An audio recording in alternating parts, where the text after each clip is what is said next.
here's Axel. All right. There's a few slides that we're just gonna click through and play on. How's it going, everybody?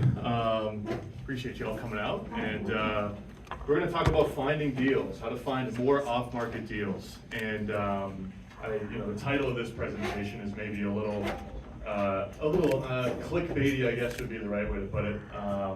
Hard to close a deal in the next 90 days because you're going to have to find it in the next 30. But the goal here, let's find an off-market deal in the next 90 days. And really, I think the focal point of what I'm going to talk about here is how to think about building your deal flow. And we're just going to get into how to find more deals. So my name is Axel. I'm from New Hampshire. Currently live down in Boston. Our business is called Aligned Real Estate Partners. Started buying real estate back in 2017. I've probably done over that time 60, 70 deals. In the last 3 years, we've done about 30 deals, bought about 300 units worth of multifamily real estate. Most of it being in New Hampshire, but some of that is down in Florida as well, which is another market that we bought in. I'm a partner in a property management company here in New Hampshire called Blue Door Living, which some of you may be familiar with, or you might be familiar with Ryan, who's my partner in that business. And then host a podcast as well, where I just nerd out on multifamily real estate every week. But that's the high level. So before I get going, I have to shamelessly plug what we're looking to buy, which I could have done during the buy-sell segment, but figured I'd do that here when I got everyone's attention. We're buying 5 to 100 unit properties in New Hampshire, and specifically what we look for is Class B or C multifamily, value-add component, light to moderate renovations needed. We don't do a lot of heavy value-add deals, major redevelopments, anything like that. Our business is very much kind of a high volume, simpler business plan in terms of the approach we take to doing deals. And then we also buy deals down in Florida, which is not necessarily relevant for our conversation here. And we might get outside of this range in terms of unit counts and market if somebody brings us a deal that's compelling we can partner on it with. Axel, how far north are you going in New Hampshire? Probably as far north as, well, we just closed a deal in Laconia, and that's as far north as we've gone so far. So probably Laconia in terms of the Lakes region is probably as far north as we'll go. So 5-step process, and my goal again is to talk about how to build a pipeline, and I'm going to bring it through the lens of the steps that you should follow if you want to start finding more deals, and especially if you want to start finding deals direct to seller, which is a big part of what we do in our business is a lot of direct to seller marketing and prospecting. So first, you really have to define your acquisition criteria. And for example, like the buy-sell segment of these meetings is a good opportunity for you to communicate your criteria. But oftentimes I think investors leave that pretty vague, or it's not necessarily defined in terms of actually what they are looking to buy and all of the specific attributes of what they're looking to buy. And it's really important that you get very clear on this. One, because in the next step we'll talk about buying data. But two, having a really well-defined acquisition criteria when you're speaking with brokers and agents, lenders, property managers, helps them understand exactly what you're buying and helps them to bring you deals because they associate you and your criteria with the deals that maybe come across their plate. So the first thing is, obviously location matters, but it's important to be specific with location, right? Which is funny, and I'm almost cross-talking a little bit in that our criteria, we talk about buying 5 to 100 unit properties in New Hampshire, which is very vague. But we've been in the business for almost 8 years now, and we're at the point where we've done a handful of deals. We're open to doing deals kind of throughout the state, and we actually want to leave it a little bit more broad. But it's really important to get very narrow early. And I'm forgetting the guy's name earlier in the buy-sell segment, and I believe he was sitting over here somewhere. And you were very specific as it relates to looking for like 2 to 3 unit properties around a certain price point in Manchester and Nashua, which makes it a lot easier for someone in here who's got a deal like that to bring it to you, versus I'm looking for a small multifamily in southern New Hampshire, right? It's much more vague and it's hard to associate you with a particular deal because you're not really narrowing down what you're looking for. So asset type, right? You always want to, obviously you want to be specific to asset type, but if you can be specific to the age of the property, the size of the property from a unit count standpoint, the type of value add that you're willing to do. Are you looking for something that's more stabilized because it's your first deal and you don't want to get into a ton of construction? Or are you somebody who's got maybe you have a background in construction and you're looking for something that's a real meaty project, heavy value add, something that requires a lot of renos because that's your special skill set. talk about financials, return criteria. You're looking for properties, either around this price point, kind of in this price per unit range if we're in the multifamily space. And it's important to get pretty clear on this, again, so that when somebody comes across a deal, whether it's an agent in here, another investor, whoever, they easily associate with you. And I use this example, right? Two totally different ways of communicating what you're looking for. One being, I'm looking for multifamily properties in Manchester, New Hampshire, or I'm looking for 5 to 10 unit multifamily properties on the west side of Manchester with rents that are close to market that doesn't need a lot of work, because I'm looking for something that's a little bit more stabilized. So that's step one.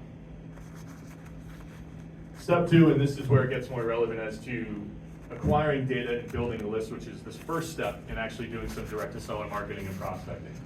So you're taking your whole acquisition criteria, and now you're taking it over to a resource like ListSource or Reonomy or CoStar, which are more commercial real estate data platforms that are a little bit more expensive. ListSource will get 90% of the data that you need for most of the people in this room. But you're going to bring in your location, you're going to bring in your property type and specific attributes, unit count range, maybe the square footage range if you're looking for single family. You can then filter by length of ownership, which is a lever that you can pull to either make your list much more deeply filtered and increase the likelihood that the folks on it are going to be interested in selling, right? An owner who's owned their property for at least 7 years is going to be, yeah. Axel, you said ListSource, what was the other one? Reonomy and CoStar are the other two main ones. We use Reonomy in our business, cheaper alternative to CoStar, which is obviously extremely expensive. But the hack here, for example, you can go to a mortgage broker or a real estate broker that you work with, and if they have CoStar access, ask them to pull you a list, and don't tell their principal broker. And that's another avenue in which you can get a list. But ListSource is a really easy one for most people. You can just buy a list one-off. But again, the goal here is we want to just buy a list of all the properties that fit within our acquisition criteria, and then we're going to start going out there and reaching out to these owners, which is step 3. And I'm going to spend a little bit more time on the next 3 because I think this is what people really want to spend time on. So fundamentally, we want to start taking control of our deal flow. I'm sure almost everyone in here is probably familiar with marketing directly to sellers. I don't think that's a foreign concept for most people in here. But I think a really key shift here from a mindset standpoint is, especially if you're looking for multifamily properties, which is what we're looking for in our business, the goal in doing this is not to go out there and find a deal, it's to just build relationships with owners. And the easiest way to do that, outside of going to the networking events and obviously meeting people at groups like, or at events like this or groups like this, is to get in front of the people that own the real estate and introduce yourself and talk about your business. Ask if they could use help with anything. At some point, you broach the subject of, can I make you an offer on this property that you own at 123 Main Street? And I think that this is it's subtle, but I think it's a really important distinction as it relates to the approach, where I think a lot of people have this conception around direct-to-seller marketing and prospecting where we're going to send a letter, we want to buy your place, we're going to get a call, you want to sell your place, we're going to hammer out some kind of a deal, and we're going to buy this property direct-to-seller, which does happen. But it's very rare that that's how it goes. It's usually a lot of conversations over a long period of time. And it's important to approach that in a way that doesn't feel transactional with the owner. Right? It's a very different conversation when you lead with, hey, I understand that the timing might not be right and you may not be looking to sell right now. I just want to get to know another investor in the market. If I can bring you any value, let me know. And let's stay in touch. In the event that you do decide to sell, would love to make you an offer on the property. And in terms of some specific tactics here as it relates to how you approach this, we do basically we follow kind of 3 main, or stick to 3 main channels, I should say. We send direct mail. It's likely if you own a property in southern New Hampshire that's a 5+ unit multi, you've probably gotten our mail. We prospect over email and we cold call. Justin, my acquisitions manager, is here, and he's probably called a bunch of you, I would imagine. It's likely. And we execute these consistently over a long period of time with no expectations that they're going to work.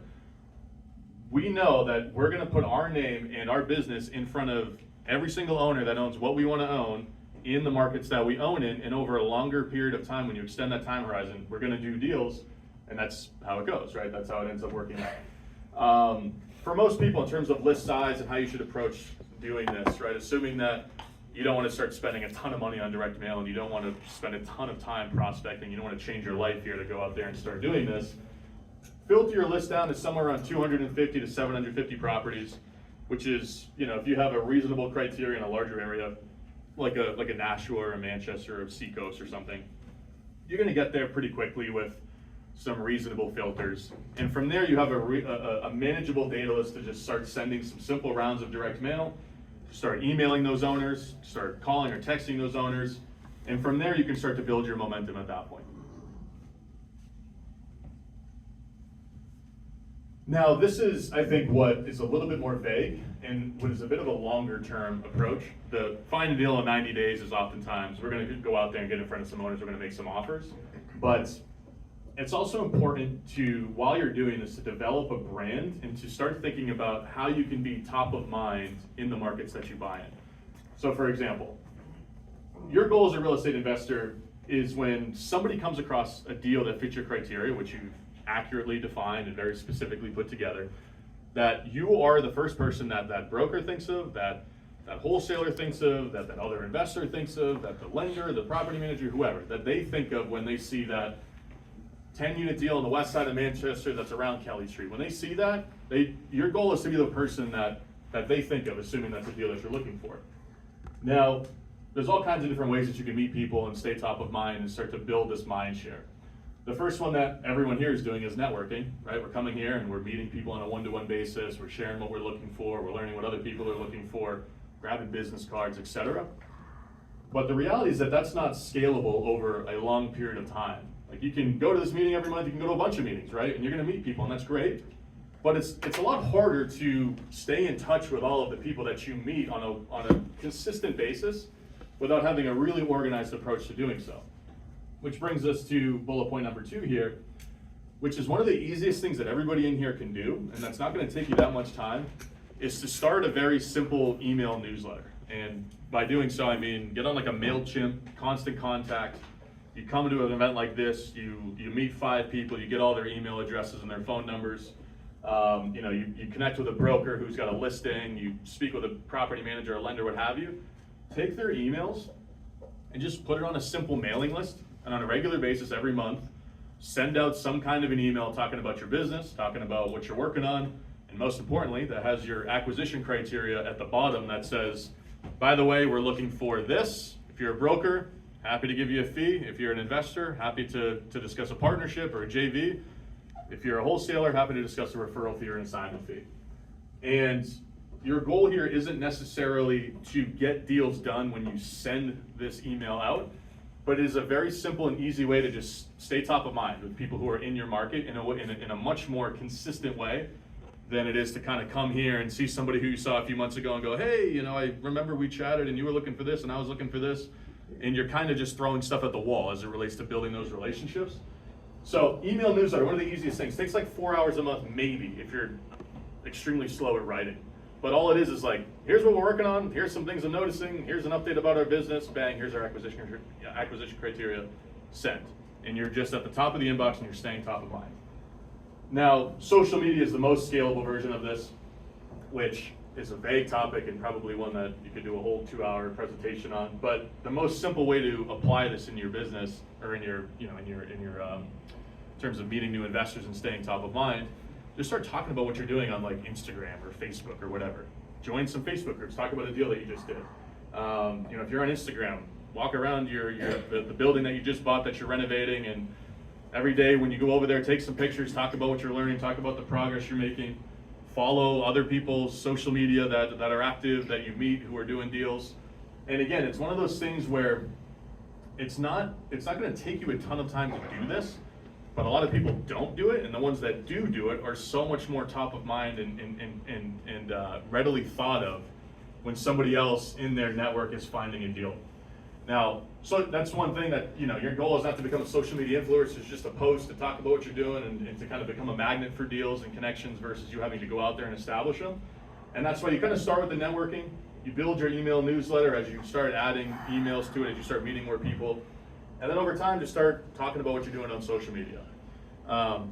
Anecdotally speaking, I think that the investors that I know who most consistently do like off-market deals, whether they're finding them as referrals from other investors or wholesalers, or who are seeing deals from brokers, are the people that do number 2 and 3 here really well. And there's probably like 5 to 7 guys, gals in Southern New Hampshire who do a large volume of the deals, and they're all very active on social media. They're all very active from an email standpoint. They do these two things extremely well. It's one of the constants in terms of people that do a higher volume than those that do a slightly lower volume or struggle to become a magnet in terms of bringing deals to them. Step 5, let's present offers effectively. How many people in here actually take a second to think about how they're communicating their offer when they make their offer versus just filling out a P&S and sending it over? So we got a few. I mean, everyone's hand should be up, that's the point. But we got a few, which is good. I don't know if everyone in here can read this, but I'll kind of run through it. I like to think of making offers as like a sandwich, which is a very loose analogy here that I'll hopefully bring home by the end of this. But basically what we're trying to do here is when we present an offer, whether this is we're presenting it to a seller and we're direct to seller on a deal, or whether we're sending it to the seller's agent or we have a buyer's agent and they're going to submit it to the seller's agent. In that situation, we'll have to kind of coach them on how to present it. But we first want to lead with establishing credibility. And this is huge in the multifamily sector. What does that mean? The first thing that we want to do, oh wow, how about this? Now we're really cruising. The first thing we want to do is establish credibility. So if you put yourself in the shoes of a seller, and this is especially true in mid to large multifamily, it's somewhat true in small multifamily, a little less true once you start getting into smaller deals. But so this is why it's very top of mind for us, because these are the types of deals that we pursue. It's really important to lead with, why are you a credible buyer? Why are you someone who's going to close the deal? In the single family world, that's someone to attach a pre-approval, and talk about how maybe I do a little seller letter, pull the heartstrings a little bit. In multifamily, we don't do pre-approvals, right? We're not sending in a pre-approval when we're going to pursue a 10-unit deal, because we're going to go get debt after we secure the deal and we go speak with our banks and all of that, right? We're not leading with some kind of a pre-approval. So we have to break down the barriers in terms of the seller having any fear around our ability to close, which is usually some combination of, we own these properties near the building that we're offering on, we have this many units in this specific area. We regularly work with these particular banks and we've closed deals with them recently and they have our financials and we're not concerned at all about our ability to actually close a loan. If you don't have that stuff, I'm working with this partner who does have that stuff. If you really want to get extremely specific, a proof of funds that shows some large balance relative to the purchase price, again, which is harder. But we want to make sure that we're starting to knock down the barrier of, am I going to waste my time by accepting an offer from this buyer? So that's how we lead, right? When we make an offer, whether it's we're verbally presenting it or whether it's in an email. The middle part is where we actually outline the offer itself. Now, you never just want to send over a P&S with no context, even though it's all got the information in there, an LOI, right? It's got all the info in there, but you want to make sure you give yourself a chance to sell the terms of the offer. So this includes price, it includes your due diligence timeline, it includes any language around the refundability of your deposit. This is, do you have a financing contingency? Are there other terms that are beneficial to discuss here? The seller doesn't have to lease these vacant units, or they don't have to, we're only going to bug a couple of these tenants during the walkthrough or something like that. And a really important part of communicating this is listing the term, comma, so that, and then you outline the actual benefit of the term that you're offering. So this is especially true when you're dealing with a seller that maybe doesn't do a lot of real estate deals. And maybe they bought a couple buildings 10 years ago, they're looking to sell now, but they haven't been in the game and they haven't been buying stuff recently. So an example of that is, no financing contingency, so that you have certainty that the deal will close and that our deposit will become non-refundable after we work through the due diligence period, which actually makes that real to them in a way that just including the term doesn't. Axel, I think everything you've said so far, you said it in a manner which is in really understandable terms, which is pretty awesome. Yeah. Oh, thank you. When talking to There we sellers, go. I got a little pep talk along the way. No, but the goal here is to translate what can be legalese oftentimes in a contract into plain English.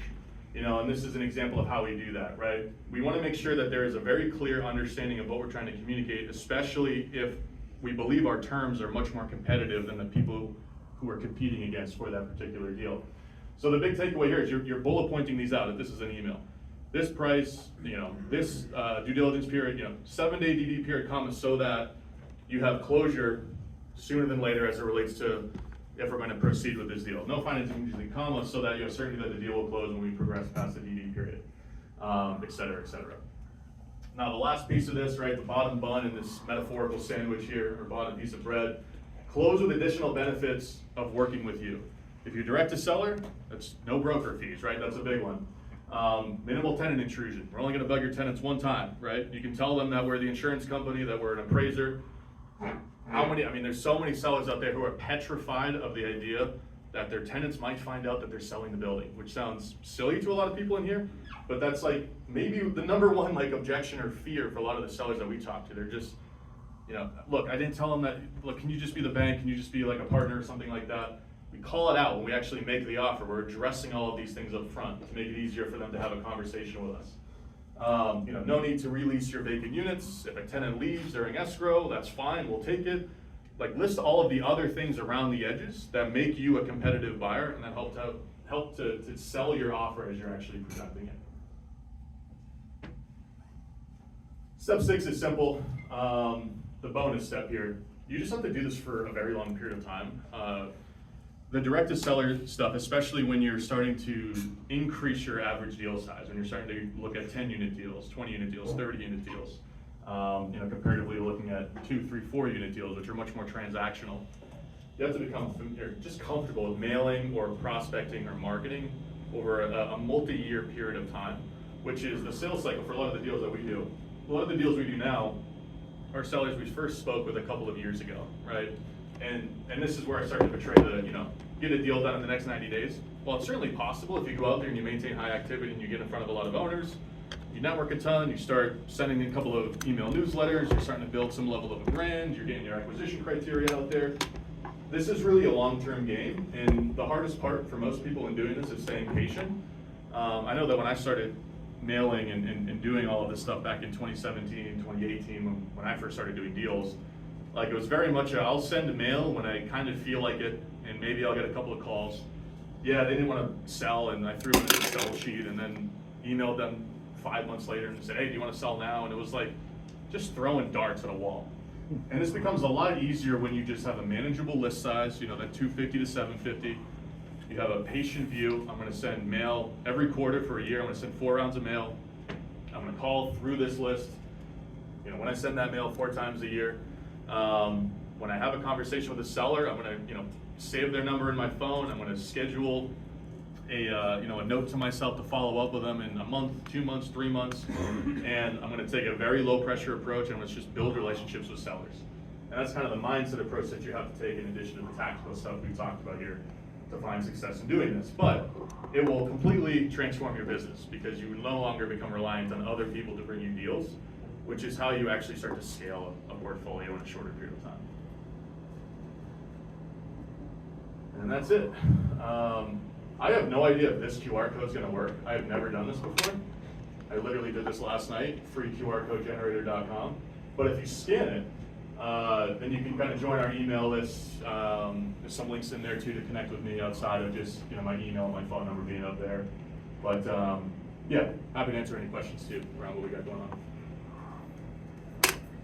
Presenting offers to sellers, did you say the only way that you do that is with an email and an offer in that, or do you physically mail offers as well? We've never physically mailed an offer, although that's pretty interesting. Actually, we have done that. Once, Yeah. I was like The guy in 98 Exeter, yeah. We did that with a guy who just was incapable of using email. And he opened it up, right, and he called us back and talked to me. But no, it's typically over email. I think this is very much deal dependent, where oftentimes you have a seller who's just not good over email and you just got to get on the phone to talk about this stuff. But I think if you're doing it verbally, you're still following the same cadence. Right. Hey, let me just talk about our ability to get this done, bang, bang, bang, units that we've bought, deals that we've done, lenders we've worked with. Okay, we've gotten that out of the way. Here's why our terms are great in plain English. Close the pitch there from a marketing or a sales standpoint. But it's most easily done over email. I think the vast majority of offers we make, we're presenting over email because there's not really a collaborative discussion, I guess, oftentimes that you're having over the phone. It's oftentimes, yeah, let me take a look at it, let me think about it, let me get back to you tomorrow, type of thing. Do you ever go directly in front of the seller, or is it mostly electronic or over the phone? In terms of like door knocking or getting physically in front of them, like In terms of the negotiation or presenting the offer? We've definitely done that a few times. I mean, the deal that we just did, we just closed a really big deal from a mailer, 72 units in Barrington. A guy I've been mailing for 3+ years, and we've been working on this lead for like consistently for the last 6 to 9 months. Like when we presented our offer, we went out there with all kinds of supporting documents and like sat in the office with the seller and like had a very casual face-to-face conversation. So I think that if the deal is large enough to where it can demand that level of attention, I think that's definitely the right approach. I remember getting started too. Oftentimes it's just easy. You go walk the building and then you go have a conversation around price. If you're dealing with somebody who's a little bit more old school, who would respond well to that. I remember doing a couple deals with a seller back in 2018-19. A couple of 6 units on the west side of Manchester that we bought for $300,000. I wish we still had those. And we were just sitting in the kitchen of a vacant unit, kind of talking about numbers, and I just brought a contract with me, and we kind of hammered it out there with, I had it all pre-populated except for price, and then we just wrote it in and signed it. But that's very much the exception versus the norm, I think. What have been the different financing or funding strategies that you've used to buy these larger buildings? Yeah, I mean, we've really done it all.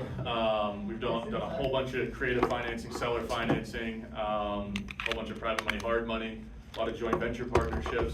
Now we do primarily now just syndicate our deals. So we raise a lot of capital from retail investors, and that's one of the easiest ways that I work with folks that I meet in groups like this is, we'll raise capital in 50, 75, 100K chunks from accredited investors to fund our deals. And that's predominantly how we're funding our larger deals now, which I would define as needing $1 million+ in equity. But still a few times a year, we're like buying deals internally, just like within our business, and then we'll do a handful of joint ventures with another partner or two every once in a while as well. So with your incoming funders who are putting money into the fund, if they want to take their money back out, is it stuck in there for 5 years or something, or how much notice do you need if they're needing their money out? It's a good question. So we predominantly raise money on a deal-by-deal basis. So rather than raising capital over a rolling period of time, like what you would do in a fund structure, we very much go out there, find the deal, tie it up, market the deal, and raise capital for that one particular deal. Now to answer your question about liquidity, that's one of the downsides of being an LP in a real estate transaction, right? Upside being competitive returns. You can get access to deals that you otherwise might not have. You can work with a great operator, a great investor. But it's not a very liquid investment, right? And granted, our legal doc says do many legal docs for folks who syndicate equity and do these types of deals. There is the ability to sell your shares. However, it's a very cumbersome and costly process from a legal cost standpoint. And we very much communicate up front that that's something that we would love to avoid having to go down, or a road we would love to avoid having to go down. Usually in the situations where we've done that, which has been like 2 off the top of my head, we've just bought the investors as a sponsor from that particular investor because they have some extremely pressing need for that money elsewhere. But part of the reason why we only raise from accredited now, we used to do non-accredited deals as well, or raise money from non-accredited investors and do 506C deals. But we only do 506C accredited deals now because we want to mitigate the risk that the person investing is going to need that money, because it's a real pain in the butt to facilitate that. Having such a large portfolio, how do you safeguard yourself again? Because times have been good for 10 years now. How do you safeguard yourself against an economic downturn, which will inevitably happen at some point, whether it's next year or 10 years from now? Yeah, I mean, I think I could go on this for a while, but I think number one is we are not allergic to selling real estate. We've sold, in terms of the number of deals that we bought, so we bought 17 deals in 2024, about 170 units and change. In 2024, I personally sold 6 buildings that I own, another 2 sold early this year. So I very much am selling, not at the same rate at which we're buying, but regularly are cycling cash. I mean, just having money in the bank and having liquidity is huge. And I've been very cognizant about in our business continuing to increase our per unit reserves from a dollar amount standpoint, which for deals that I just personally own, it's just I'm selling more and sitting on more cash. For the deals that we raise capital to buy, we've notched back our distribution slightly so that while we're still distributing capital to our investors, we're prioritizing building those reserves a little bit more intentionally, which over this last year has been really important to do as rents have flatlined in New Hampshire, right? Rents they didn't grow in New Hampshire, in at least the markets that we were buying in predominantly in 2024 and most of 2023. So it's become more and more important to, maybe you were holding $3 or $4 grand a unit in reserves to get to $5-6 grand a unit in reserves to start to build that war chest in case you have a few different units go vacant in a smaller building and it's more concentrated in terms of your vacancy. The other thing in the deals that we're buying, even with rates where we're at, we're still very much prioritizing positive leverage. We want to get into deals, and this is a little bit of an aside, maybe it gets a little technical, but where our total return on cost for the whole deal itself, the easiest way to calculate, if we spend $950 grand on a deal, we got 50 grand in closing costs, $1 million into it. If we're generating 100 grand in free cash flow post, or I should say 100 grand in cash flow assuming no debt, yeah, we're generating 10% on the equity that we have in that deal. Then if we borrow money at 7%, we have a nice spread there, right? We got positive leverage, we have plenty of buffer zone there as it relates to dealing with a little bit more operational expenses than we anticipated and all of that. So that's the big one, is getting into deals, one, in markets where you can find that positive leverage, which, for example, is like, you're not gonna find that in like a downtown Portsmouth. You will find it on the west side of Manchester, two more extreme examples. You're probably not gonna find it in a large multifamily deal in Salem or Derry or Dover, but you will in these areas that are a little bit more C-class, which we feel comfortable doing because we have a good management company and we feel like we manage pretty well after we get a deal stabilized and as we bring that deal to stabilization. So without going too much farther, I think the big things are just like, I think that as a real estate investor, you can't be allergic to selling properties, and everyone in here wants to build their portfolio and they never want to sell. You have to sell and bring money back into the business, whether you're reinvesting it or just leaving some of it on the sidelines. When it does make sense after you've taken a deal to the finish line and created all the value that you're gonna create, which we've been very intentional about doing. Second thing is positive leverage on all the new deals. 3 is just increase the reserves that you're holding on deals that you have owned for a longer period of time, I think would be the easiest way. What would you say is like a healthy reserve number?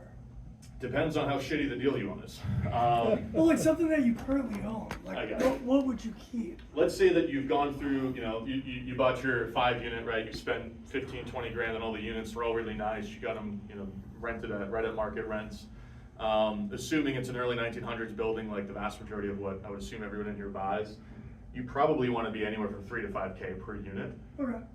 So if you got a 5 unit deal, 15 to 25K would be like the bare minimum, I would say. So And then there's 5K a unit, you're saying? I would say so. Okay. I mean, that's my 2 cents, right? Because if you have a couple of units go vacant and then a heating system goes and you got to pay your debt service for a little bit, you're going to start wearing that down, which obviously happens. But I do think there's a lot of nuance there, right? If it's a building that's got a 25-year-old roof and 5 25-year-old heating systems, that number's probably get a little bit higher because you might have a few of those go at the same time. Question. What would you, I guess it's like different for each case in each building, but what do you kind of keep it for sweet spot of how much money you leave in the deal? Like, I know some people say 50%, some people say pay that sucker right off. What do you do? So in terms of like, you buy the deal, you go out there, you refinance, like how much of your original capital you like Yeah, leave in? exactly. So I think it's gonna be, what do you wanna make in your money, right? I think if you're early, that number should be as low as it possibly can, because it's critical that you start recycling that cash into the next deal, right? The worst thing you can do is pull none of it out, right? And then you gotta go and save up all the money for that next down payment. So I think early, you have to be really diligent about that. You should be trying to get as close to 100% as you possibly can. If you got a really high paying job and a great business or something like that, and you're like, I'm just investing in real estate on the side, you're probably comfortable with a lower number because it's still a much more compelling investment than whatever the alternative would be. So I think that very much depends on your personal financial situation. In our business, we want to pull right around 50% on it. I mean, I think that's what I define as a successful deal in our business. That number to me, though, when I was younger, when I was trying to really stretch a dollar and trying to build a portfolio and build a business, I was like, I'm not going to do a deal and I can pull 100% of it out, right? If I buy it for 500, put 100 in, that thing's got to appraise for 800, right? I got to pull that dough out so that I can do the next deal, or else I'm sitting on my hands waiting for cash flow to accumulate and all of that, or the market to help me out, which it's not really helping anybody out nowadays, or as much as it was previously. So I think that's very much kind of investor dependent, and dependent on your situation, I guess. What's your criteria for selling a building? At what point does it make sense for you to sell a property, for example. I think that's something that a lot of investors struggle with. I think when your return on equity is the financial metric that matters there, right? When the equity that you have tied up in the deal starts to get into a percentage range that is far below what you could go and earn if you threw that into the next one, right? So, for example, in our business, right, it's like if you know, we bought it, I mean, we're thinking about selling a deal right now. Probably not gonna sell it because I have some emotional attachments to it. It's something I've owned for a long time, but part of the byproduct of owning it for a long time is probably around 60 LTV, 55 LTV on it, have all this equity. The cash flow compared to that equity is like 5-6%, where it's like even post-closing costs, I could get into that and go earn 20-30% in a new deal by buying the right deal, you know, direct to seller, executing our business plan and pulling some of that money back out. So purely financially, from a pure financial number standpoint, I should go sell that deal. Now, there's all kinds of analysis here. It's like, what are your tax implications? You know, what is your closing cost? You're gonna have to pay a broker and all the closing costs associated with that. But if your post-closing net capital can go and earn you more dollars somewhere else in a really meaningful way, I think that's when you start to think about making that decision. Now, the other piece of this though is that a new deal is just numbers on a spreadsheet, right? A building that you own, you probably know that building better than anybody does, right? You know where the bad parts of it are. You know where you spent the money. You've become really familiar with it. So that's got to be a pretty compelling decision in terms of going to sell it and jumping into a new building that the seller knows more about than you do, right? Fundamentally, that's the dynamic of every real estate deal. So you have to be pretty confident that you can go and out earn what you're currently earning on the equity that you have tied up. You know, again, it's hard analysis for people to make, and it really depends on your situation. Like, again, if you're early in your career and you're really trying to stretch your dollars, you kind of have to take the risk of, I got all this equity, I'm only earning whatever it is, 6, 7, 8%, but I'm hammering the phones, I'm doing all this direct seller stuff. I can go buy another deal at 300 that's worth 375, and bang, I'm making that nice immediate return day one when I close it. It's probably a good reason to go out there and sell, or at least entertain that concept, or that idea, I should say. What type of direct mailer have you had the most success with? Put your face on the bottom, put your business logo at the top, lead with that credibility. Hey, we're not gonna waste your time, we're local investors, we buy in this area. The amount of people that get mail from a guy in Mass, a guy in Connecticut, a guy in Rhode Island, who don't know what they're even talking about.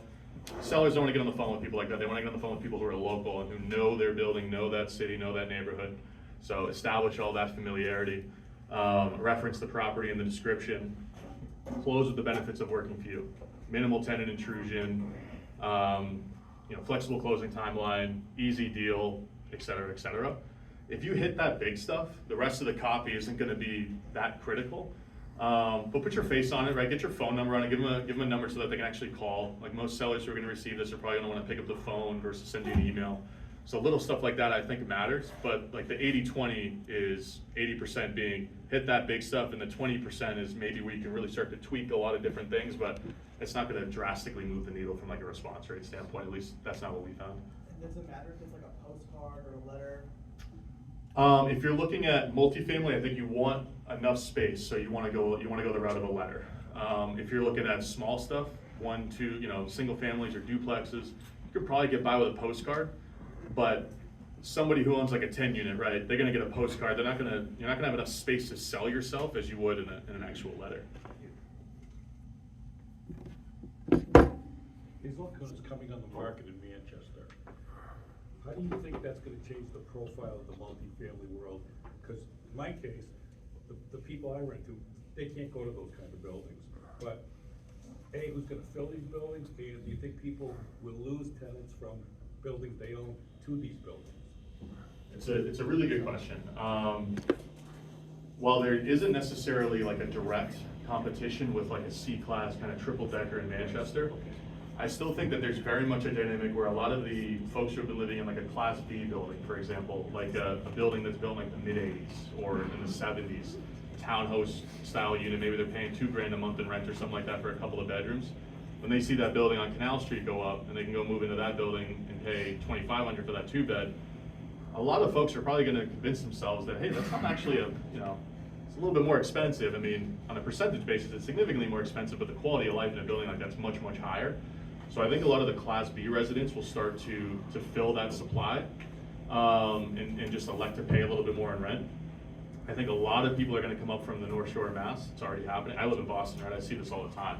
People that live in Malden, Melrose, Wakefield, Revere, like all of these people heading north, especially because they can work remotely. I can go live in a nice building in downtown Manchester for $2,300-$2,400 for a 2-bed, or I can go pay $3,200 in 20 minutes north of Boston. Is that value really there? I think for a lot of people it isn't necessarily there. Like I rent in Boston, it's absurd how much money I pay in rent. I mean, it's crazy. Like the greater Boston area from a rent standpoint is nuts. So I think a lot of people are starting to head north, especially all this new development closer to the border like Salem, Derry, Londonderry. So I think you're gonna start to see it absorbed by a lot of net migration into New Hampshire, but a lot of people that are graduating out of kind of a 70s, 80s, 90s build within New Hampshire. Once those B-class residents start to move, those rents then soften at that level, which is where those Class C residents maybe start to get pulled a little bit. I think that there's gonna be a breaking point, for example, for like a 2-bedroom in an early 1900s built property in like, call it like Central Street in Manchester, right? Where maybe now, depending on how nice it is, they're paying $1,600 to $1,900, depending on the finishes. That's a lot of those folks are going to be willing to pay $2,100 to get into the suburbs of Manchester, right? That's a trade that many of those folks are willing to make. So I think that's where you start to see the Class C stuff start to take a little bit of a hit. You own your own management company? Not entirely. So I have 2 partners in that business, one of which is Ryan Weiss. I don't think Ryan's here, but no, he's not.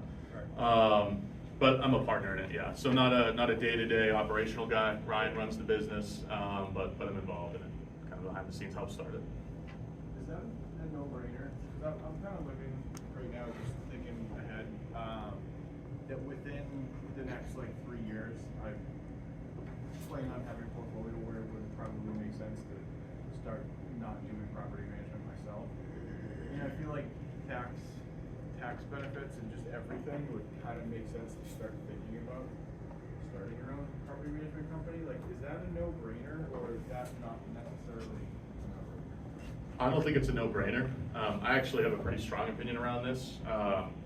We started ours when my portfolio was around 75 units. We had a few third-party, were kind of like 80, 90 units. It would have been significantly easier if we started over 100, where we had a little bit more of a presence and a little bit more of a scale, so that we could have afforded, at that point we would have been able to afford hiring more people to help get it off the ground, and then wouldn't have required so much day-to-day involvement from my partners and I back when we started in 2020. So I think that it's much, much easier to grow your portfolio working with third parties. And then when you have some level of scale, you bring it back in-house, because then you can afford to hire that full-time PM, you can afford to hire that full-time maintenance guy, and you're not becoming your own property manager, which is fundamentally what you want to avoid. And the goal here is we make money as real estate investors when we buy and when we sell and when we refi. We're not making a ton of money here in the cash flow. Like we are, pays the debt, gives us a little bit left over, but over a long enough time horizon, you're throwing so much money back into your buildings that really the money comes at the capital events, right? It comes from doing deals, it comes from finding those good deals, buying them, financing them well. It doesn't necessarily come from the accumulation of cash flow along the way. So in my opinion, I think it makes sense to hand that off to somebody who can own that while you're spending more of your time on the deals and on the partnerships and on the money and all that. And then you bring it in-house when you can afford to hire someone so that you're not getting bogged down with it. Yeah, it's the lost opportunity cost, isn't it? It's Exactly. devoting your time and attention. Your highest dollar per hour focus is finding deals and raising investor money to help you fund those deals by a mile. And it's by definition, you could hire a property management company. You can't hire someone to go find you deals. That job or vendor doesn't exist. So that should be as much of your focus as possible. And if you want to bring it in-house, I think it does make sense. I think you can get to a scale where you can start to extract more value out of a larger portfolio, and then the money is actually impactful, and then that does become a higher leverage activity. But you don't want to be the PM, right? You either gotta have like a business partner who's extremely good at it, or you just have to hire someone to take it over.